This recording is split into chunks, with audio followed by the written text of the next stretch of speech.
இயேசுவின் நாமத்தினாலே நீர் பேசும் நாங்கள் கேட்கட்டும். கர்த்தருடைய வல்லமையான கரம் எங்கள் மத்தியில் அசைவாடுவதாக. தேவ கிருபை தாங்கி நடத்தட்டும், பலப்படுத்தும். இயேசு மூலம் ஜெபிக்கிறேன் ஜீவன் உள்ள தகப்பனே. நான் அநேக காரியங்களை போதிக்கணும்ட்டு நினச்சேன் இயேசுவின் நாமத்தினாலே. என்னென்னா, நான் பரிசுத்தமாகும் பொழுது தான் தேவனை சந்திக்க முடியும்.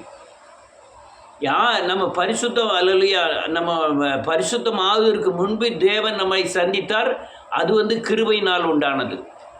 நாம் தேவனுக்குள் வந்த பிறகு பரிசுத்தமானால்தான் தேவனை சந்திக்க முடியும். நான் பரிசுத்தமாயிருக்கிறேன், இயேசுவின் இரத்தத்தினாலே கழுவப்பட்டு இருக்கிறேன். அனிதினம் செபிக்கிறேன், வேதங்களை வாசிக்கிறேன், நன்மை செய்கிறேன், அநேகரை தேவனுக்குள் நடத்துகிறேன். ஆனாலும் அல்லேலூயா, தேவனுக்குள்ளே சேராதபடி என்னை பாவம் மேற்கொள்ளும் பொழுது நான் தீட்டுப்படுகிறேன். இந்த தீட்டு எனக்கு சாபமாய் மாறுகிறது. தீட்டு என்பது தேவனை சேரக்கூடாதபடி தடை பண்ணுகிற ஒரு கிரியை. அது ஒரு தீட்டு. அது தீட்டு என்ன செய்கிறது? சாபமாய் மாறி நம் ஆத்தும மரணத்தை கொண்டு வரும். எல்லாரும் கேட்குங்களா? கேட்கா நான் சொல்லுது கேட்கா நல்லா. ரொம்ப முக்கியமான காரியங்கள் அதான் நான் கேட்கான்னு கேட்டுக்கிட்டேன். அதனால் நன்றியோடு கூட துதிக்கிறேன். நான் பரிசுத்தமாக இருக்கிறேன், அபிஷேகம் பெற்றிருக்கிறேன், வரம் பெற்றிருக்கிறேன், அல்லேலூயா, தேவ ஊழியங்களை செய்கிறேன். ஆனாலும் தேவனை விட்டு என்னை பிரிப்பதற்காக மாம்சத்தின் அடிப்படையில் அல்லேலூயா பாவம் செய்ய வைத்து அது தீட்டு, அது சாபத்தை உண்டாக்குகிற ஒரு தீட்டு. சின்ன ஒரு பாவம் நம்மை சாபத்தில் கொண்டு போய் விட்டுரும். நன்றியோடு கூட துதிக்கிறேன்.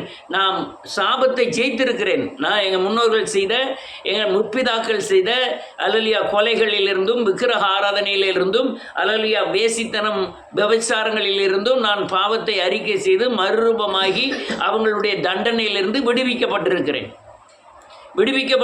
நான் தேவ ஊழியத்தின் தரிசனத்தை பெற்றிருக்கிறேன். எழுப்புதல் ஊழியத்தை செய்து கொண்டிருக்கிறேன். அல்லேலூயா, எழுப்புதலுக்காய் பிரயாசப்படுகிறேன். என் ஆவி, ஆத்மா, சரீரம் பிரயாசப்படுகிறது. எனக்குள்ள எல்லாவற்றையும் தேவனுக்காய் இழந்து ஓடுகிறேன். ஆனாலும் நான் அந்த பழைய சாபத்தின் தண்டனையை எனக்கு உட்படுத்தும்படியாய் பிசாசானவன் எனக்குள் விதைக்கிற அந்த பாவமே சாபத்தின் தீட்டு என்று எண்ணப்படும். ஒரு சின்ன தவறு நம்மை பெரிய அந்த பழைய சாபத்தின் தண்டனைக்கு உட்படுத்திவிடும். அந்த தண்டனை மிக கொடுமையானதுன்னு எல்லாத்துக்கும் தெரியும்.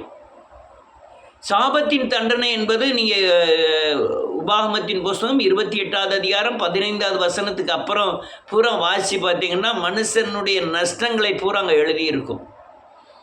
அல்லேலூயா, நன்றியோடு கூட துதிக்கிறேன். அந்த தண்டனையை அடைவதற்கு உண்டான கிரியைகளை பூரா நமக்கு தீட்டுப்படுத்துவான். நம்மை தீட்டு என்றால் அல்லேலூயா, தேவன் பரிசுத்தமாக இருக்கிறார். நான் பாவத்தோடு தேவனை சந்திக்க முடியாது. என்னை பாவத்திற்கு உட்படுத்தினால் நான் தேவனை சந்திக்கக்கூடாதபடி ஒரு தடை. இது தடை மட்டுமல்ல, நான் என்ன தவறு பண்ணினேன் என்பதை கூட நான் உணரக்கூடாதபடி என் அறிவை, என்னுடைய ஞானத்தை கெடுத்து இதுவே நீ போகிறதே சரியான வழி என்று கூட போதிப்பான். அநேக கிறிஸ்தவர்கள் அல்லையா, நான் இப்போ சொல்லுகிற காரியங்கள் தான் சிக்கி தவிக்கிறார்கள். மலலிய அபிஷேகம் பெற்றவங்களும் கூட, ஞானஸ்நானம் பெற்றவங்களும் கூட, சபை நடத்துகிறவர்களும் கூட நான் இப்போ சொல்லுகிற காரியங்களில் சிக்கி தவிக்கிறார்கள். தான் செய்வதை வேத வசனத்தோடு ஒப்பிட்டு அதை பரிசுத்தமாக்கி தேவனை தரிசிப்பதற்குண்டான வழி இதுவே என்பதை கண்டுபிடிக்கக்கூடாதபடி இந்த அந்தகார லோகாதிபதியின் கிரியைகள் என் ஆத்மாவையும் என் மனதையும் அல்லேலூயா என் இருதயத்தையும் அல்லேலூயா அவனுடைய கைப்பாவையாய் வைத்து அல்லேலூயா திருப்புகிறான். என்னை பாவத்திற்கு நேராய் திருப்புகிறான். அவர் பரிசுத்தத்தில் பயங்கரமானவர். நான் தீட்டுப்பட்டால், நான் பாவம் செய்யும்போது தீட்டுப்படுகிறேன். தீட்டுப்பட்டால் அல்லேலூயா, நன்றியோடு கூட துதிக்கிறேன், நான் சாபத்திற்கு உட்படும்போது அந்த தண்டனைக்கு உட்படுகிறேன். அது எனக்கே தெரியவில்லை, என் கண் குருடாகிறது. எப்பமெல்லாம் நான் பாவம் செய்கிறேனோ நான் அந்தகார இருளுக்குள் செல்கிறேன். இருளுக்குள் செல்லும் பொழுதெல்லாம் என் ஆவிக்குரிய கண்கள் மறைக்கப்படுகிறது. ஆண்டவரே, தேவனுடைய வெளிச்சம் மறைக்கப்படுகிறது. நான் தேவனை சந்திக்கக்கூடிய நேரங்களும் காலங்களும் குறைகிறது.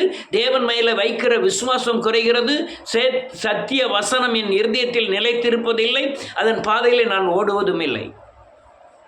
இதுதான் இப்போ இருக்கிற கிறிஸ்தவர்களின் பயங்கரமான ஒரு பிரச்சனை. உங்களுக்கு சாபம் என்றால் விபச்சாரம் என்பது டைரக்டாக விபச்சாரமாக வராது, அது கண்களின் இச்சையில் தான் ஆரம்பிக்கும். அது அல்லையா, நீங்கள் ஆண்டவர் பழைய ஏற்பாடில் அப்படி சொன்னார், புதிய ஏற்பாடில் நீ பார்ப்பதே தவறு என்று சொன்னார். அந்த வசனத்தை மையமாய் வைத்து உங்களை தீட்டுப்படுத்துவான். நீ யாராக இருந்தாலும் சரி, அல்லையா, நீங்கள் அல்லையா நரக பரலோகத்தின் வாசல் வரை இந்த போராட்டங்கள் நடந்து கொண்டே இருக்கும். வயசு வித்தியாசம் அல்ல, அல்லையா, ஞானம் உள்ளவன் ஞானமற்றவன் என்பது இல்லை, எல்லாருக்கும் இந்த போராட்டம் நடந்துக்கிட்டே இருக்கும்.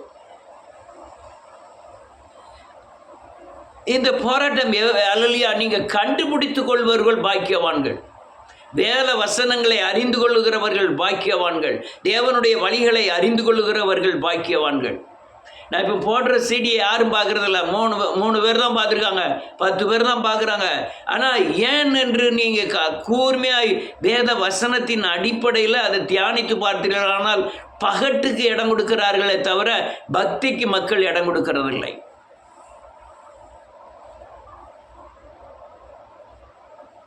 உங்களுக்கு ஒரு அல்லையா தேவனை விட்டு பிரிக்க வேண்டும் என்று பிசாசானவன் நினைத்தால் உங்களை விக்கிர ஆராதனைக்குள்ளே நடத்துவான். ஆனால் நீங்கள் விக்கிர ஆராதனைக்குள்ளே போகிறங்கிறதே உங்களுக்கு தெரியாது.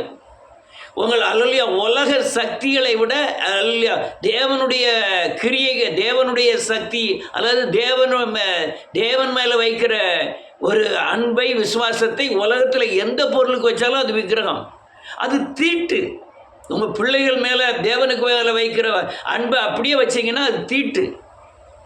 அதன் மூலமாக உங்களுக்கு உபத்திரம் பயங்கரமாக இருக்குன்ற அர்த்தம். வேதனைகள் இருக்கிற அங்கே தான் ஆரம்பிக்காது. தீட்டுவன்களுக்கு டைரெக்டாக விக்கிரகத்தை கொண்டு போய் வச்சு அல்லையா சிலைகளை கொண்டு வந்து வைத்து இதை வணங்குலாம் சொல்ல மாட்டான். முதல்ல கொண்டு வர்றது தேவனை விட்டு விளக்கக்கூடிய அல்லையா விக்கிரக ஆராதனை. உங்களுக்கே தெரியாது, நீங்கள் நல்லா ஜோம் பண்ணுவீங்க, வேதத்தை வாசிப்பீங்க, நான் பண்ணுறது விக்கிரக ஆராதனைன்னு அவங்களுக்கே தெரியாது.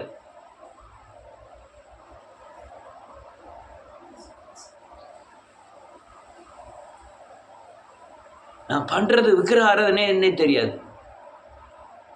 இந்த ஒரு பெரிய பாஸ்டர் எனக்கு தெரியும், அல்லையா 7-8 பிள்ளைகள், நல்ல பேர் உள்ள, பேரை சொல்ல நான் விரும்பலை. அவர் முதல் மகனை அப்படியே பலிபீடத்தில் ஏற்றி அவனை முத்தம் கொடுத்து அவனை தூக்கி கட்டி பிடிச்சி எனக்கு மகன் தந்திருக்கிறார் அப்படிலாம் பேசினார். நான் நினச்சேன் இவர் பேசுகிறது தப்பு அப்படின்னு சொன்னேன். மகன் தந்திருக்காரு, கையை கொடுக்கணும், முத்தம் கொடுக்குறத பற்றியோ அல்லையா கொஞ்சிறதை பற்றியோ ஒன்றும் தப்பே கிடையாது. ஆனால் எங்கே வைக்கணும்? பலிபீடத்தில் வச்சு அப்படி செய்யக்கூடாது. அல்லையா தேவனை விட முதன்மையாக எதையும் வைக்கக்கூடாது. அந்த அந்த அந்த பையன் அவர் பல லட்சத்துக்கு அதிபதியாக இருந்தார். அந்த ஊழியர் வெளிநாட்டுக்கு போயிட்டு வரும், பிளேன் ஆக்சிடெண்ட்டில் அவுட்டு. அவரை தெரியாத ஆட்களே கிடையாது, அந்த ஊழியரை தெரியாத ஆட்களே கிடையாது.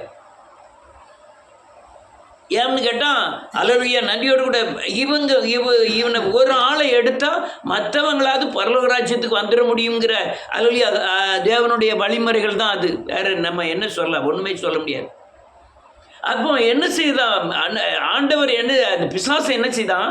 தேவனை விட்டு விலக்குவதற்கு உன்னை விபச்சாரத்தில் டைரக்டாக தள்ளுவதில்லை.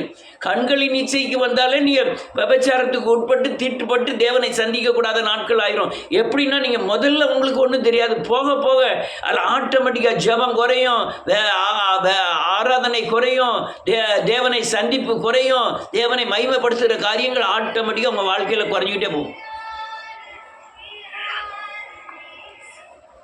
உங்கள் வாழ்க்கையில் கொஞ்சம் கொஞ்சமாக குறைஞ்சிக்கிட்டே போகும், உங்களுக்கே தெரியாது. ஏன் தெரியுமா? அங்கே ஆரம்பித்த சாபத்தை கொண்டு வருகிற தீட்டாகிய கண்களின் இச்சை.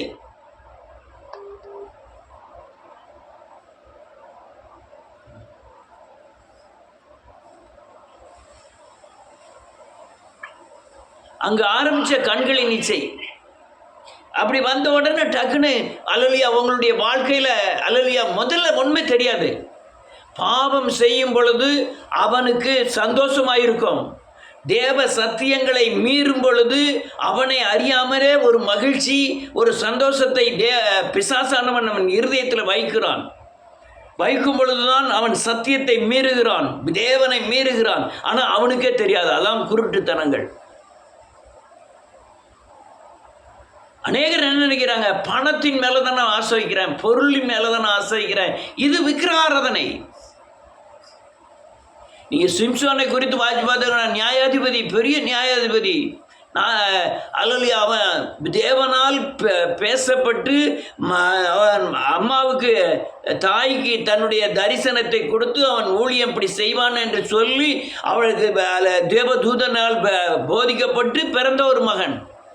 பின்னால் கண்களின் லேசா அவன் கண்ணுக்கு இனிமையாக இருந்தால் அவன் ஊழியமே அவுட்டு, ஆளே அவுட்டு. லேசா ஒரு சின்ன பிரச்சனை. ஆனால் அதே காரியத்தை தாவீது செய்யும் பொழுதோ அவனுடைய ஆத்தும கண்கள் திறக்கப்பட்டு அதில் தப்பிச்சுட்டு 51வது சங்கீதத்தை எழுதி அவன் கொலையில் இருந்தும் அந்த வேசித்தன கிரியைகளில் இருந்தும் அதுக்குண்டான தண்டனையிலிருந்து தப்பிச்சிட்டான். ஆனால் சிம்சோன் தப்பிக்கலை. உள்ளே இருந்த சிங்கம் அவனை கொண்டுட்டு, அவன் வெளியே உள்ள சிங்கத்தை ஆட்டுக்குட்டியை கிழிச்ச மாதிரி கிழிச்சு போட்டான். ஆனால் உள்ளே இருந்த சிங்கம் அவனை கிழிச்சு போட்டுட்டு. நீங்கள் அல்லையா, எல்லாருமே ஊழியம் செய்கிற ரொம்ப எச்சரிக்கை, கடுமையான எச்சரிக்கையாக இருக்கணும். ஒரு தடவை நீங்கள் தேவ சமூகத்தில் வரலனாலே நீங்கள் ஊழியம் செய்து கொண்டான தகுதியற்றவர்களாய் மாறுகிறீர்கள். ஏன் தகுதின்னு இல்லை, உங்கள் பாதுகாப்பை இழக்கிறீர்கள். நல்ல கலங்க, நீ ஆவியோடு மாம்சத்தோடும் இரத்தத்தோடும் அல்ல, நாம் ஆவியோடு யுத்தம் பண்ணுகிறவர்கள், அந்தகார லோகாதிபதியோடு யுத்தம் பண்ணுகிறவர்கள். அவன் ஆவியாக இருக்கிறான். நீங்கள் ஆவியாக இருந்தால் மட்டும்தான் அந்த அந்தகார லோகாதிபதியை ஜெயிக்க முடியும். இந்த அல்லேலூயா பொருளாசை ஒரு மனுஷனை பயங்கரமாய் தீட்டுப்படுத்தும். நான் நினைக்க உண்டு எனக்கு காணிக்கெல்லாம் வரும் பொழுது, ரொம்ப பணங்கள்லாம் அதிகமாக வரும் பொழுது உடனே நன்றியோடு எச்சரிக்கை ஆவேன். எங்கேயாவது நான் பணத்தில் விழுந்துடக்கூடாது ஆண்டவரே. அதுக்காக தான் தான தர்மத்தில் அதிகமாக தான தர்மத்தை செய்து அல்லேலூயா என் பேலன்ஸை காத்துக்கிடுவேன். அப்படியே பேலன்ஸை காத்துக்கிடுவேன். என் இருதயத்தை அனுதினம் அநேக நேரம் ஆராய்ந்து பார்ப்பேன். ஆண்டவரே, நான் அந்த 3 சாபத்துக்கு உண்டான தீட்டை கொண்டு வருகிற ஏதாவது ஒரு கிரியை எனக்குள் இருக்கிறதா, எனக்குள் செயல்படுகிறதா என்பதை அநேக நேரம் உய்த்து ஆராய்வேன். தேவ சமூகத்தில் அதை சரி பண்ணிக்கிடுவேன். எப்போ பார்த்தாலும் எப்பவும் சரி பண்ணிக்கிடுவேன். ஏன்னு கேட்டால் அதனுடைய வீழ்ச்சி பயங்கரமாக தீட்டு தெரியாது. நம்ம மேலே இருக்கிற அழுக்கு நமக்கு தெரியாது. தேவனுக்கு விரோதமான பகையாக போன செஞ்ச காரியங்கள் நமக்கு தெரியக்கூடாதபடி அந்தகார இருள் நம்மை ஆத்தும கண்களை குருடாக்குகிறபடினாலே அல்லேலூயா நாம் சரியாக தான் போயிட்டு இருக்கோம்னு நமக்கு தெரியும். அநேகருடைய பார்வை தன் பார்வைக்கு அவன் சரியாக தான் போகிறான், அவன் மூடன். என் பார்வைக்கு நான் சரியாக போகிறேன்னு தேவனுடைய சத்தியத்தின் அடிப்படையில் சரியானபடி கண்டுபிடிக்கிறது தான் ஞானி. மூடன் வெளிநடக்க தண்டுக்கப்படுகிறான். ஏன் தெரியுமா? தான் பாதை சரின்னு ஒத்துக்கிடு. அவன் தவறான பாதையில் இருந்தாலும் அது சரியான பாதையா என்கிற அறிவு இல்லாதபடி அவன் மூடனாக இருக்கிறான். அதனால தான் தண்டிக்கப்படுகிறான். அநேகர் வேதவசனத்தை கேட்கறதில்ல, ஆலோசனையை கேட்கறதில்ல. அப்படியே அல்லேலூயா சபையில் இருக்கிற மாதிரி இருந்துட்டு அந்திச்சு போயிடுவாங்க. ஆனால் என்ன ஆலோசனை, என்ன பேசப்படுகிறதுங்கிறது தெரியல. அநேகருக்கு அல்லேலூயா நன்றியோடு கூட துதிக்கிறேன். அல்லேலூயா வீடுகளில் குடும்பங்களில் நடக்கிற காரியங்கள் பலிபீடத்துக்கு வரக்கூடாது. பலிபீடத்துக்கு வராதபடி ரொம்ப காரியங்கள் அநேகர் தீட்டுப்படுகிறார்கள். வேத வசனத்தின்படி அல்லேலூயா வெளியே சாட்சி, நான் தேவ வசனத்தின்படி நடக்கிறேன்னு சொல்லிட்டு நீங்கள் அதே வசனத்துக்கு வெளியே மீறி நடந்தால் அது தீட்டு. அது தேவனுக்கு வராதமான பகை. சாட்சி ஒன்று சொல்லிட்டு உங்கள் நடக்கைகள் ஒன்று இருந்ததுன்னா அது தீட்டு. அது சாபத்துக்கு இட்டு செல்லக்கூடிய வழி. நான் பரிசுத்தவான் என்று 4 பேர் மத்தியில் பிரகண்டனம் பண்ணிட்டு அல்லேலூயா நான் எல்லா காரியத்திலும் பரிசுத்தவான் நான் இருக்கிறேன்ட்டு அந்த ரங்கத்தில் நீங்கள் பாவம் செஞ்சால் அது தீட்டு. அது சாபத்துக்கு நேராக ஒன்றுங்களை நடத்தும். உங்களை அந்த ரங்கத்தில் பார்க்கிறப்பதான் வெளியரங்கமாகவும் அப்படியே பார்க்கணும். அந்த ரங்கத்தில் ஒன்று வெளியரங்கமாக இருந்ததுன்னா அது தீட்டு. அது உன்னை சாபத்துக்கு நேராக நடத்தும். சாப மரணத்தை பிறப்பிக்கும். சாபம் கொடிய தண்டனையை கொண்டு வரும். நீங்கள் சாதாரணமாக இல்லை, நான் எவ்வளவோ சத்தியங்கள் பிரசங்கித்திருக்கிறேன். இந்த சத்தியங்கள்லாம் வெளியே போகக்கூடாதபடி பயங்கரமான பிசாசின் தடைகள் என்பது அறிவேன். அல்லேலூயா, ஆசீர்வதிக்கிறார், உன்னை பெருமைப்படுத்துகிறார், உன்னை உயர்த்துவார், உன் தலையை உயர்த்துவார்னு பேசிட்டு இருந்தா நீங்க அநேகர் என் பின்னால் வரதுக்கு ரெடியா இருப்பாங்க. ஆனா இந்த பாவத்தையும் சாபத்தையும் அல்லேலூயா பிசாசின் கிரியைகளையும் சொல்லும் பொழுது ஒருத்தரும் வரமாட்டாங்கன்னு தெரியும். ஆனால் ஏன் பேசிக்கிட்டு இருக்கேன்? நான் உருவாக்குறது 10 ஆள் இருந்தாலும் பரவாயில்லைன்னு தானே பேசிக்கொண்டு இருக்கிறேன். 10 ஆள் இருந்தாலும் போகிறோம். அவர்களை அப்படியே பரலோக ராஜ்யம் கொண்டு போனால் போதும். ஒரு ஆள் எத்தனை ஆடுகளை மேய்க்க முடியும்? இயேசு சொன்னார் 100 ஆடு சொன்னார், அதுலேயே ஒன்று காணாமல் போயிட்டு. அந்த 100 ஆடு இயேசுவாலவே 100 ஆடு தான் மேய்க்க முடிஞ்சது. அப்போ ஒரு ஊழியனால 50 ஆடு கூட சரியான திறமையாய் அவனை கரை திரை அற்றவர்களாய் தேவ சமூகத்தில் நிலைநிறுத்தக்கூடிய பலன் அவனுக்கு இருக்கணும். ரைட். இந்த பொருளாசை அல்லது கண்களின் இச்சை அல்லது அந்தரங்கத்தில் துர்க்கிரியைகள் இது எல்லாமே உனக்கு தீட்டுப்பட்டு சாபத்தை கொண்டு வரும். சாபம் மரணத்தை கொண்டு வரும். எந்த நேரத்தில் என்ன காரியம் நடக்குன்னே தெரியாது. தீராத வியாதி, நான் சொல்லலை, வேதம் சொல்லுது, தீராத வியாதியை கொண்டு வரும். சாபத்தின் தன்மை பிள்ளைகளற்றவர்களாய் மாற்றிவிடும்.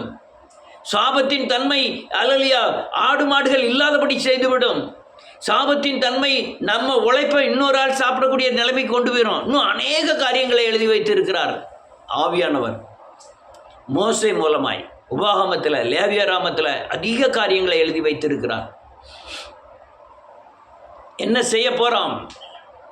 நான் மனம் திரும்புகிறோம், நல்லது. ஆனால் எல்லாரும் சொல்கிறாங்க, இவன் பாஸ்டர் சாபத்தை மாத்திரம் பேசாம பாவம். இதுதான் அடிப்படையே. மனம் திரும்புதலும் பாவ மன்னிப்பும் உலகம் எங்கும் பிரசங்கிக்கப்பட வேண்டியதுன்னு இயேசு சொல்லி முடித்தார் யோவானில், கடைசி அதிகாரத்தில், கடைசி பகுதியில் சொல்லி முடித்தார். அவ்வளவு நீங்கள் உலகம் முழுவதும் பிரசங்கிக்கப்படக்கூடியவை. சிலுவையை பற்றி உபதேசம் கெட்டுப்பொருள் தான் பைத்தியமாக இருக்கும். நமக்கு அது தேவ பலனாய் மாறும்.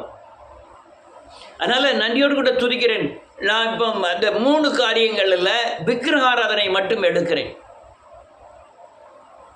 வேசித்தனத்தை நான் எடுக்கலை. வேசித்தனம் நல்ல கடுகடுக 100 வயசு கிழவனானாலும் சரி, கிழவியானாலும் சரி, இருதயத்தில் ஈச்சுத்தானா அது தீட்டு. அவன் வேசி மார்க்கத்தில் நடந்தான்னு அர்த்தம். அதே போல் ஒழித்தல், மறைத்தல், அல்லையா கபடு, சூது, வஞ்சகம் எல்லாம் வேசித்தனத்தின் தீட்டாக தான் மாறும். நீங்கள் வேணும்னா நீதிமொழிகளின் புஸ்தகம் வேசி எப்படியெல்லாம் செய்வாங்கிற ஆபரணத்தை குறித்தும் அவருடைய கிரியைகளை குறித்தும் எழுதப்பட்டிருக்கு. வீட்டில் நான் சும்மா தானே சொன்னேன், நீ அதுக்கு தானே சொன்ன, ஒரு காரியத்தை மறைச்சி இன்னொரு காரியத்துக்காக பேசுறது எல்லாமே தீட்டு. எல்லாம் வேசித்தனத்தின் அடையாளத்துக்கு உண்டான தீட்டுகள். நீங்கள் நீதிமொழியின் புஸ்தகம் 6வது அதிகாரம், 7வது அதிகாரம், 8வது அதிகாரத்தில் அந்த வேசியை குறித்து எழுதப்பட்டிருக்க. பதுங்கி இருப்பாள், வீதிகள் தோறும் பதுங்கி இருப்பாள், அருமையான உயிர்களை வேட்டையாடுகிறாள், வாய் இனிப்பா பேசும். இந்த 2 வார்த்தையே வேசித்தனத்தின் அடையாளம். உங்கள் இருதயத்தில் ஒரு காரியத்தை வச்சுக்கிட்டு வெளியே மெப்பனையாக பேசுகிறது அது வேசித்தனத்தின் அடையாளம். வேசித்தனத்தின் அடையாளம் மட்டுமல்ல, அது வேசித்தனத்தின் தீட்டு. அது வேசித்தனத்து எது பேசுகிறோமா டைரெக்டாக வெளியே இருக்கணும். ஒன் வாழ்க்கை முறை அப்படியே திறந்த புஸ்தகமாக இருக்கணும். மறைவு, ஒளிவு, அங்கே அதை பேசணும், இங்கே இதெல்லாம் இருக்கக்கூடாது. எதை நினைக்கிறே அதை பேசணும், எதை பேசுகிறே அதை நினைக்கிறோம். இந்த தன்மை இல்லைன்னா அது தீட்டு. அது உன்னை சாபத்துக்கு நேராக நடத்தி அல்லையா எதிர்காலத்தை அப்படியே பாதிச்சிடும். அப்போ நீ உனக்கு மனைவியை நேய்ப்பால், அவன் வேறொருவன் சாணிப்பான் அப்படின்னு எழுதியிருக்கு. இந்த காரியங்கள்லாம் அப்படி நிறைவேறும்.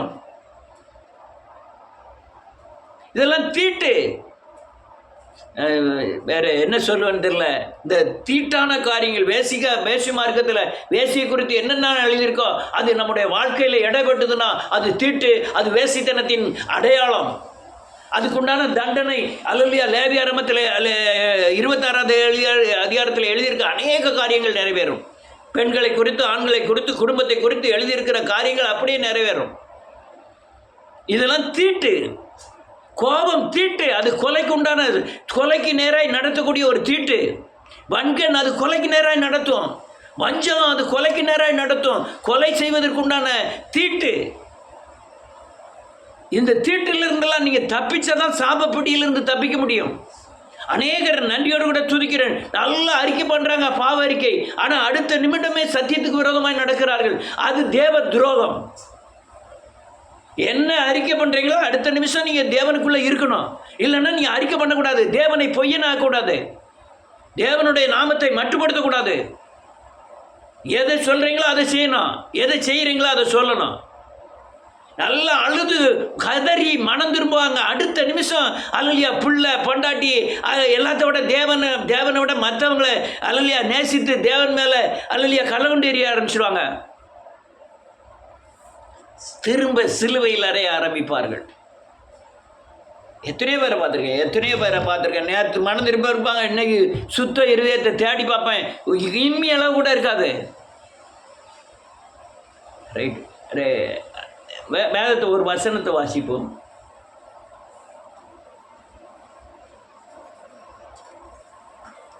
ரெண்டு பேதுருவின் புத்தகம் 2வது அதிகாரம்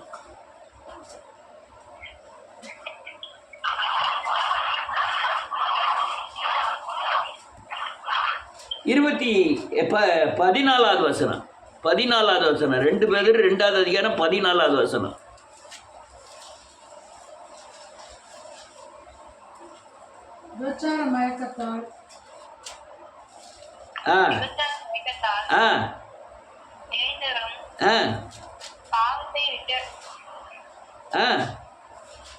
பாவத்தை விட்டு ஓயாதவர்களாய் இருக்கிற கண்களுடையவர்கள் ஊரில்லாத ஆத்துமாக்களை தந்திரமாய் பிடித்து பழகின இதயத்துடைய சாபத்தின் பிள்ளைகள். வேதம் சொல்லுது சாபத்தின் பிள்ளைகளுடைய அடையாளத்தை இங்க காமிக்க. அவங்க விபச்சார மயக்கத்தால் நிறைந்திருப்பார்கள், பாவத்தை விட்டு ஓய்ந்திருக்காத கண்களை உடையவர்களாக இருப்பாங்க, குருதி இல்லாத ஆத்துமாக்களை தந்திரமாய் பிடித்து பொருளாசையில் பழகி இருப்பாங்க சாபத்தின் பிள்ளைகள். இதெல்லாம் அடையாளங்கள். அதாவது சாபத்தின் நான் சாபத்திலிருந்து விடுதலை ஆயிட்டேன். எங்கள் முன்னோர்கள் செய்த அநேக காரியங்களை எனக்கு எதுவரையும் ஆவியானவர் உணர்த்திருக்காரோ அறிக்கை செய்து மட்டுமல்ல, தேவனுடைய அச்சு அடையாளத்தை எனக்குள்ள தரித்து கொண்டேன். இவன் ஒரு மனுஷன் கை நீட்டி நீ செய் அல்லலியா அது தவறுன்னு சொல்லக்கூடாத அளவுக்கு நான் அல்லலியா சத்தியத்தில் எவ்வளவு தூரம் உண்மையாக இருக்க முடியுமோ அவ்வளோ உண்மையாக இருந்து தேவ சாயலை பெற்றிருக்கிறேன். என்னை தீட்டுப்படுத்துவதற்காக இந்த காரியங்கள்லாம் நடந்துக்கிட்டே இருக்கும், உங்களையும் என்னையும். சாபத்தின் தீட்டு கொடுமையானது. உலகத்தில் நடக்கிற மாதிரி அப்பன்கிட்ட போய் சொன்னேன், அம்மாட்ட போய் சொன்னேன், அண்ணன் தம்பிகிட்ட போய் சொன்னேன், அல்லையா ரெட்டை வேஷம் போட்டேன், அங்கே ஒரு மாதிரி பேசினேன், இங்கே இது எல்லாமே தீட்டு. இது எல்லாமே தீட்டு. கண்ணை குருடாக்கி சாபத்தில் கொண்டு தள்ளிடும். விபச்சார மயக்கம். வேதம் சொல்லுது விபச்சார மயக்கம், அல்லையா பாவத்தை விட்டோய்ந்து வேகாமல் இருக்கிற கண்கள். இதெல்லாம் அந்த தீட்டு தேவனை சேரக்கூடாதபடி இதெல்லாம் நீங்கள் வச்சுக்கிட்டு 1000 ஜெபம் பண்ணாலும் உங்கள் ஜெபம் கேட்கப்படுவதில்லை. நீங்கள் உங்கள் சரீரத்தில், உங்கள் ஆத்மாவில், உங்கள் ஆவியில் அல்லலியா கள்ளம் கபடு இது மாம்சத்தின் கிரியைகள் இதெல்லாம் வச்சுக்கிட்டு தவறுன்னு எது தெரியுதோ அதை வச்சுக்கிட்டு நீங்கள் போய் ஜெபம் பண்ணால் உங்கள் ஜெபம் கேட்கப்படுவதில்லை. ஏன்னா அவர் பரிசுத்தத்தில் பயங்கரமானவர். நீங்கள் ரசிக்கப்படுவதற்கு முந்தி காரியம் வேறு, அது கிருபையினால் ரசிக்கப்பட்டீங்கன்னு வேதம் சொல்லுது. அப்போ நீ பாவத்தோடு தான் தேவ சமூகத்தில் போகிறோம். அப்போ நம்ம ஜெபம் பண்ணும்போது தேவன் நம்மை பாவத்தோடு தான் ரசிக்கிறார். ஆனால் பாவத்திலிருந்து கழுவப்பட்டவர், அறிக்கை செய்து விட்டப்பட்டவர் திரும்ப நம்ம உள்ள அந்தரங்க பாவத்தில் நிலைத்திருப்போமானால் சாபத்திற்கு உட்படுவோம். ரைட். நான் ரொம்ப காரியங்களை சொல்லலாம், இப்போ நேரம் இல்லை. பாவம் நம்ம வஞ்சிக்கும். ஒரு வசனத்தை வாசிப்போம். எபிரேயரின் புத்தகம் 3வது அதிகாரம். இது செல்லே வாசிங்க. எபிரேயர் 3வது அதிகாரம் 12, 13, 14.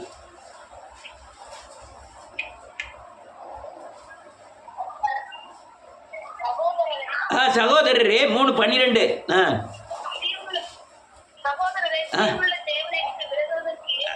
ஆமென்.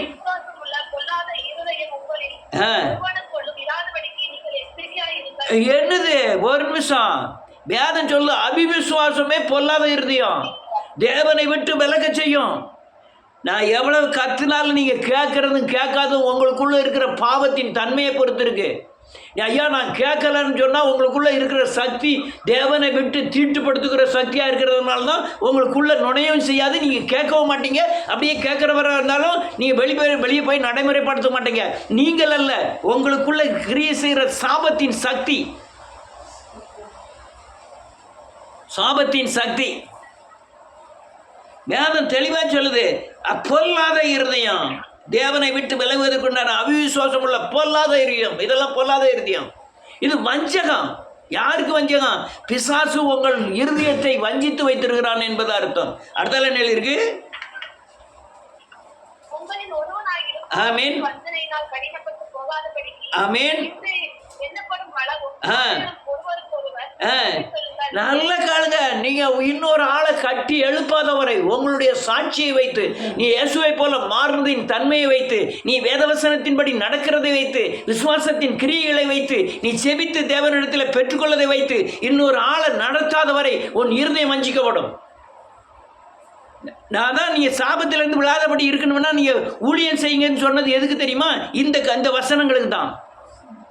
நீங்கள் 4 பேர்கிட்ட இயேசுவை பற்றி சொல்லி அவங்கள உருவாக்கலைன்னா நீங்கள் சாபத்தில் தீட்டுப்படுவீர்கள். சாபத்தின் தீட்டுன்னா டைரெக்டாக அவங்களுக்கு அல்லையா விபச்சாரமோ வேசித்தனமோ கொலையோ உங்களுக்கு டைரெக்டாக வராது. இது அந்தரங்க இருதயத்தில் வஞ்சிக்கப்படக்கூடிய காரியங்கள், துணிகரமான பாவங்கள். துணிகரமான பாவங்களுக்கு வர்றதுக்கு முந்தி அந்தரங்கத்தில் படுகிற தீட்டுக்கள், கோபம் தானே, பொறாமை தானே, அது தூஷணம் தானே, இது வஞ்சகம் தானே. அந்த அக்காளுக்கு ஒன்று பேசுனா அந்த அக்காவை பற்றி நான் இன்னொரு இடத்துல பேசுகிறேன், எப்பவுமோ சண்டை போட்டதுக்கு இன்றைக்கி வச்சு வரையும் கருமிசம் வச்சு சண்டை போடுறேன். இது எல்லாமே இந்த தீட்டு தான். இருதயம் தேவன் தங்கும் ஆலயமாக மாறணும். இருதயத்தில் ஆண்டவர் வீட்டு இருக்கணும்னா அந்த வஞ்சகமான தீட்டு ஆற்றி இருக்கக்கூடாது. இருந்ததுன்னா ஆண்டவர் இருதயத்தில் இருக்க மாட்டார். இனி சாபத்திற்கு உட்படுவதற்கு உண்டான விதை விதைக்கப்பட்டிருக்குன்னு அர்த்தம். அந்த விதை ஆட்டோமேட்டிக்காக வளர ஆரம்பிக்கும். ஒரே சின்ன விதை ஒரு கண்களில் நீச்சே பயங்கரமான விபச்சாரத்தில் கொண்டு விட்டுரும். அது விதை நீ இப்போ உறங்கினாலும் அது உறங்காது, அது வாட்டில் வேலை செஞ்சுக்கிட்டே இருக்கும். அது விதைச்ச விதை, அந்த தீய விதைகள் உங்களுக்குள்ளே வளர்ந்துக்கிட்டே இருக்கும், ஆட்டோமேட்டிக்காக வளர்ந்துக்கிட்டே இருக்கும். அல்லேலூயா. அடுத்த வசனம் 14. ஆமென் ஆமென். அவ்வளவுதான். ஆரம்பத்தில் வந்த உடனே ஆண்டவரை இருதயத்தை ஊற்றி விட்டோம்.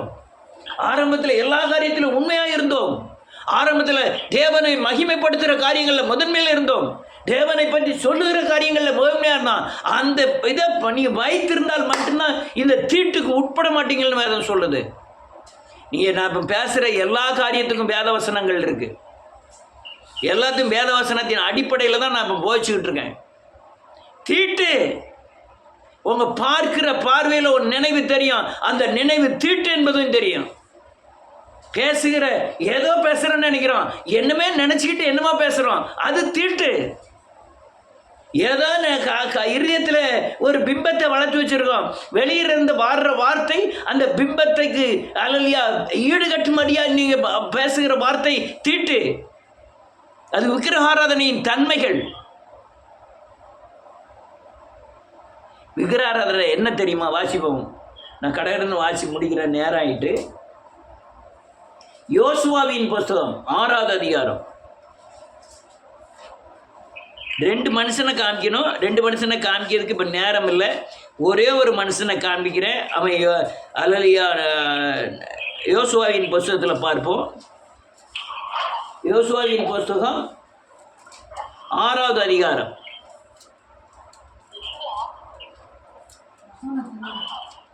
சொல்றேன் 17, 18. ஆனாலும் பட்டணமும் இவர்கள் யாவும் கர்த்தருக்கு சாபத்தீடா இருக்கும். ஆமென். நாம் அனுப்பின மக்களை ஆ ராகாப் என்னும் வேசி மறைத்து வைத்தபடியால் ஆ அவளும் அவளோட வீட்டுக்குள் இருக்கிற ஆ அனைவரும் மாத்திரம் உயிரோடு இருப்பார்கள். சாபத்தீடானதில் ஆ ஏதாகி எடுத்துக்கொள்ளிருந்தாலே ஆமென். நீங்கள் சாபத்தீடாகாத பிடிக்கும் ஆ இஸ்ரவேல் பாளையத்தை சாபத்தீடாக்கி ஆமென். அதை கலங்க பண்ணாத பிடிக்கும் ஆ நீங்கள் சாபத்தீடானதுக்கு மாத்திரம் ஆ எச்சரிக்கையா இருங்க. சரி, எரிகோ என்பது ஒரு சாபத்தின் தோட்டம், சாபத்தின் தேசம். எரியோவை திரும்ப கட்டுகிறவன் அவன் அலலியா அஸ்திபாரம் போடும்போது பிள்ளை இறந்துடும். அலலியா நன்றியோடு கூட துதிக்கிறேன். அவன் கட்டி முடிக்கும் போது கடைசி பிள்ளை இறந்துரும்னு சாபம் இருக்கிறது. அங்கே குருடர் இருந்தார்கள், அங்கே வேசி இருந்தார்கள், எத்தனையோ பேர் இருந்தார்கள், எத்தனையோ பாவிகள் இருந்தார்கள். ஆனால் தேவன் இந்த வேசியை பரிசுத்தமாய் மாற்றினார். மாற்றினது மட்டுமல்ல, அந்த வேசியின் இடத்துக்கு சேர்த்து ஒரு ஆலோசனையை சொல்லுகிறார். இந்த எரியோவில் எதை தொட்டாலும் நீ சாபத்தீட்டுக்கு உட்படுவாய் அப்படின்னு சொன்னார். அதே கதை தான் நமக்கும். நான் எரியோன்ற சாப பிடியிலேருந்து தான் வந்திருக்கிறேன். அல்லையா, வேசி மார்க்கத்திலிருந்து தான் வந்திருக்கிறேன், கொலைபாதகத்திலிருந்து தான் வந்திருக்கேன். ஆனால் என்னை மன்னிச்சு விட்டுட்டாரு. நீ திரும்பி எரிகோவை தொடக்கூடாதுன்ட்டாரு. திரும்பி உலகத்தின் தன்மையை நீ தொடக்கூடாது, தொட்டா அது தீட்டு, அது தீட்டுன்னு அப்படி சொன்னார். ஆனால் அந்த நன்றியோடு கூட துதிக்கிறேன் இயேசுவின் நாமத்தினாலே. வாசிப்போம் 7:1. இஸ்ரவேல் புத்திரர் சாபத்தீடானதிலே துரோகம் பண்ணினார்கள். ஆமென். எப்படி எனில் யூதா கோத்திரத்து சேராவுடைய குமாரனாகிய சப்தியின் மகன் கர்மிக்கு பிறந்த ஆகான் என்பவன் சாபத்தீடானதிலே சிலதை எடுத்துக்கொண்டான். ஆகையால் இஸ்ரவேல் புத்திரர் மேல் கர்த்தருடைய கோபம் மூண்டது. ஆமென். வேதம் ஆண்டவர் முதல்ல சொன்னாரு, நீ எரிகோல இருந்து வந்துட்ட, உலகப்படியில இருந்து வந்துட்ட, அங்க வைக்கம் வச்சு அங்க உள்ளதுல தீட்டுப்படாத இங்கே வந்துட்ட. அதே மாதிரி அவர் தேசத்தில் எதையும் தொடக்கூடாதுன்னு சொல்றாரு. ஆனா ஆகான் என்பவன் அல்லையா அதுல தீட்டுப்பட்டுட்டான். எப்படி தீட்டுப்பட்டான்னு, எரியோ பொருட்கள் மேல ஆசை, பொருட்கள் மேல ஆசை. அல்லேலூயா. ஆசை அல்லையா அந்த பொருள், அந்த எரிகோவே தீட்டு. எரிகோல உள்ளது தொடக்கூடாது, எல்லாத்தையும் சுட்டரிச்சிடு அப்படின்னாரு. ஆடு மாடு எல்லாத்தையும் வெட்டி கொன்று அப்படின்ட்டாரு ஆண்டவர். அந்த தீட்டான காரியம் ஒன்று கூட வரக்கூடாது அப்படின்னாரு. கொரோனா வந்துட்டு கேரளாவில் கொரோனாவில் ஏகப்பட்ட பேர் செத்துட்டாங்க. ஆனால் அங்கேருந்து வாரவங்களை அப்புறம் செக் பண்ணி உள்ள அனுப்புதான். யாரும் கேரளா போகப்படான்ட்டான், கொரோனாவில் செத்துருவீங்க அப்படின்ட்டான். அப்படி நான் தான் போவேன் அப்படின்னு போனவங்களும் உண்டு. காட்டு பாதையாக ரேஷன் அரிசியை கடத்தி கொண்டு போனவங்களும் உண்டு. அங்கே போய் செத்துட்டான். ஆண்டவர் தீட்டுன்னு சொன்ன விளக்கலன்னா நம்ம செத்துருவோம். அல்லேலூயா. தீட்டு அநேகருடைய வாழ்க்கையில் நான் சொந்தக்காரங்களை தான் சந்திக்க போகிறேன்னு சொல்லி சொந்தக்காரங்களுக்குள்ளேயும் இங்கே குழாபி அசைபாடுது, இங்கேயும் குழாபிக்கிடுது, தீட்டு. இன்னும் வாசிப்போம், 15 வாசிப்போம், 11 வாசிப்போம். இஸ்ரவேலர் எப்படி பாவம் செய்தார்னு எழுதியிருக்கு. நான் அவர்களுக்கு கட்டளையிட்ட உடன்படிக்கை மீறினார்கள், சாபத்தீடானதை எடுத்துக்கொண்டதும், ஆமென், களவு செய்ததும் வஞ்சித்ததும் தங்கள் பண்டம் பாடிகளுக்குள்ளே வைத்தது உண்டே. ஆமென். வேதம் சொல்லு பாருங்களா, எத்தனை குற்றமாயிட்டு. நான் சொன்னதை மீறின, உடன்படிக்கை பண்ணையாத மீறிட்டேன். மீறினது மட்டுமல்ல, சாபத்தீடானதில் கொண்ட களவு செய்த எத்தனையோ குற்றங்கள், வஞ்சித்து நான் சொன்ன வார்த்தையை ஆமான்னு கேட்டுட்டு திரும்பி செஞ்சதுனால அது வஞ்சகம். பண்டபாடிகளுக்குள்ளே நீ அதை ஒழிச்சு வைக்கிற. எல்லாரும் பொண்ணு வெள்ளி எல்லாத்தையும் சுட்டரிச்சு தூரப்படுதான், இவன் எடுத்துக்கொண்டு ஒழிச்சு வைக்கான். அவன் அல்லையா விலை உயர்ந்த எகிப்தின் வஸ்திரங்கள் எல்லாம் அங்கே ஒழிச்சு வைக்கான். ஒழிச்சு மண்ணை தோண்டி அந்த குடிசைக்குள்ள மண்ணை தோண்டி மூடி வச்சுக்கிட்டான், தங்கத்தை போகிறான். பார்த்தான். அடுத்தல என்ன எழுதியிருக்கு,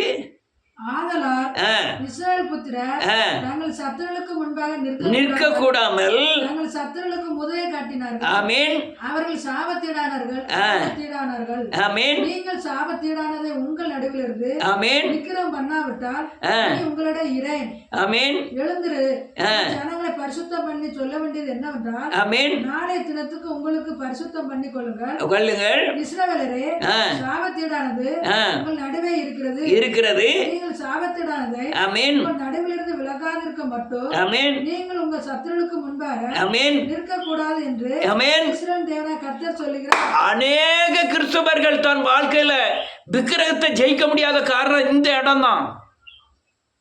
எரியோல உள்ளது உலகம் வேண்டாம், அம்மா வேண்டாம், அப்பா வேண்டாம். முதல்ல ரசிக்க விடும்போது ரசிக்கப்பட்டு வந்த பருவம் எல்லாரும் வேணும், அவங்களும் வேணும். விட முடியுமா, வைக்க முடியுமா? புள்ள வேணும், பொண்டாட்டி வேணும், எல்லாம்.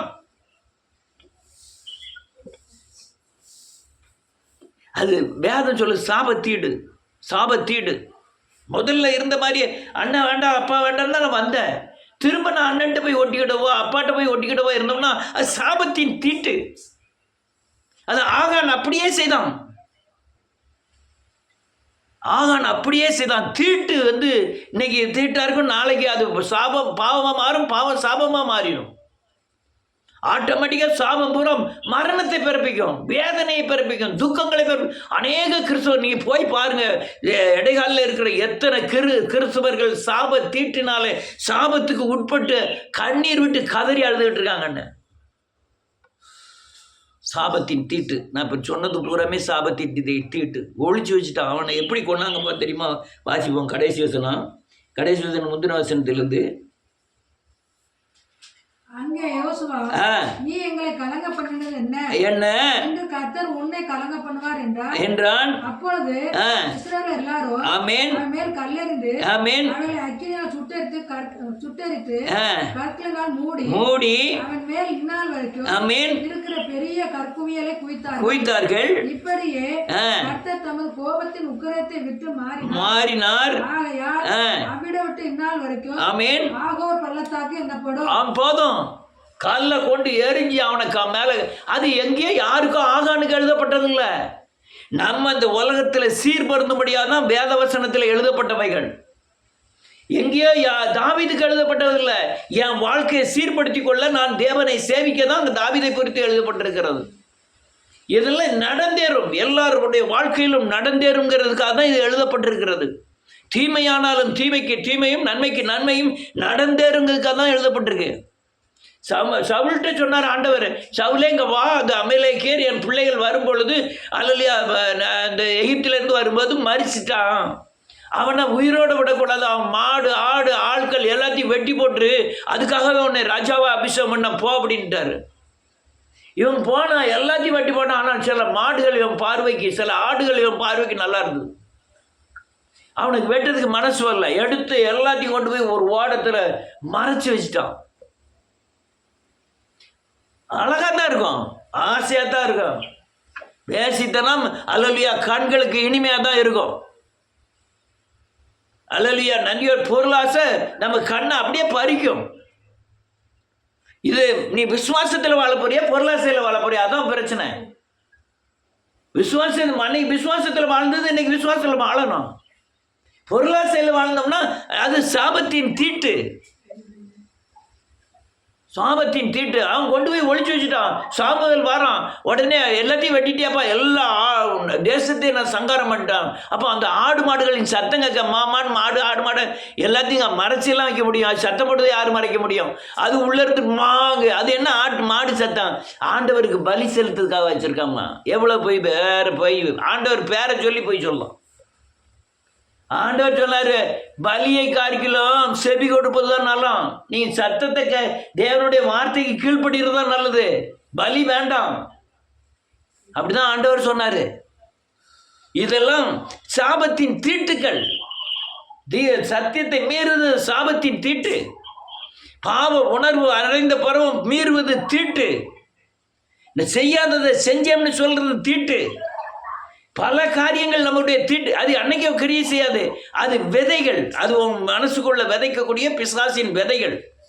அது குறிப்பிட்ட காலங்கள் வரும்போது பெரிய மரமாக முளைச்சி நின்று சாபமாய் மாறும். அநேகருடைய வாழ்க்கையில் பார்த்துருக்கேன், ஊழியம் செய்கிறவர்கள் ஒரு அளவு கூட அவங்க இம்மி கூட தவறக்கூடாது, அவங்க பிள்ளைகள் பாதிக்கப்படும். எனக்கு நல்லா தெரியும். அதனால பல காரியங்களில் நான் உண்மையாக உள்ளவனாக இருக்கணும்னு நினைப்பேன். யாருன்னு கேட்டால் எனக்கு மட்டுமல்ல, ஒவ்வொரு விசுவாசிகளுக்கும், தேவனை சந்தித்த எல்லாருக்கும் நீங்கள் பண்ணுற எல்லா காரியங்களுக்கும் பிள்ளைகள் மேலே தான் போய் முடியும்.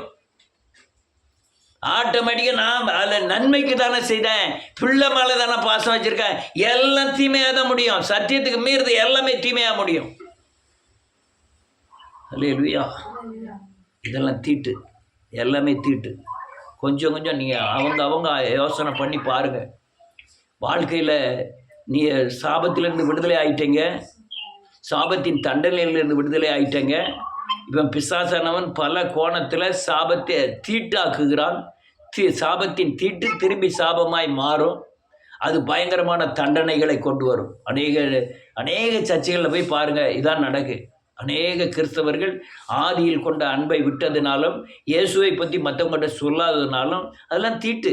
அதுதான் உங்கள் பலன். நீங்கள் இயேசு பற்றி சொல்கிறது தான் பலன். அதனால் நீங்கள் உண்மையாக இருந்து சொல்லணும். உண்மை இல்லாமல் சொன்னீங்கன்னா அது தேவன் துரோகம், அது தேவனுக்கு விரோதமான பகை, அது தீட்டு.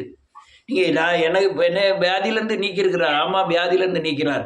என் பிள்ளைகளை இப்படி பாதுகாத்தார், ஆமாம் பிள்ளைகளை பாதுகாத்தார். இது வந்து உண்மையான தன்மை. செய்யாத காரியத்தை ஆண்டவர் செஞ்சார்னு நான் சொல்லி நான் தேவநாமத்தை தானே மகிமைப்படுத்துகிறேன்னு பொய் சொன்னாலும் அது பொய் சாட்சி, அது சாபத்தின் தீட்டு. அதனால் பல காரியங்கள் சத்தியத்தை மீறுகிறோம், சாபத்தின் தீட்டு. அதனால் தேவனுடைய சந்திப்பை என்னைக்கு குறைக்கிறீங்களோ அவங்கள சாபத்தின் தீட்டு மேற்கொள்ளுதுன்னு அர்த்தம். வசனத்தை எப்போ விசுவாசிக்காமல் சுயபலத்தில் நடக்கணும்னு நினைக்கிறீங்களோ அது எல்லாமே சாபத்தின் தீட்டுக்கள். எப்போ சுய புத்தி சுய ஞானத்தில் நடக்கணும்னு நினைக்கிறீங்களோ அது பூரா சாபத்தின் தீட்டுக்கள். அது பெரிய சாபத்தை தான் கொண்டு வரும். சுய புத்தி ஒன்றும் தேவனிடத்திலிருந்து வந்ததில்லை, அது உலகமும் அதன் ஆசை இச்சைகளுக்கு உரியது. கண்களின் இச்சை, ஜீவனத்தின் பெருமை, அல்லேலூயா, மாம்சத்தின் இச்சை, இவைகள் எல்லாமே சாபத்தின் தீட்டான காரியங்கள். இது பெரிய பிசாசு. இது அப்படி தான் பூமியில் இந்த சொன்ன காரியங்கள் எல்லாம் இந்த 3க்குள்ளே அடங்கியிருக்கு. அதுதான் கிரியை செய்ய ஆரம்பிக்கும். அதனால் தீட்டுப்படாதிருங்கள். நீங்கள் தேவனை சேவிக்கணும்னா ஒரே வழி, சத்தியத்தை மாத்திரம் வாசித்து அதன்படி நடந்து உங்கள் சாட்சியை 4 பேர்கிட்ட சொல்லி அவங்கள தேவனுக்குள்ளே நிலைநிறுத்துங்க. நீங்கள் தீட்டுப்படாமல் இருப்பீர்கள். நீங்கள் என்றைக்கு இயேசுவை நான் சொல்லலை, வேதவசனத்தில் அப்போ வாசித்தோம். நீங்கள் இயேசுவை என்றைக்கு சொல்லி அவங்கள நிலைநிறுத்தலையோ நீங்கள் தீட்டுக்குள்ளே எப்போனாலும் மாட்டுறதுக்கு வாய்ப்பு இருக்குது. கர்த்தர் உங்களை ஆசீர்வதிப்பாராக.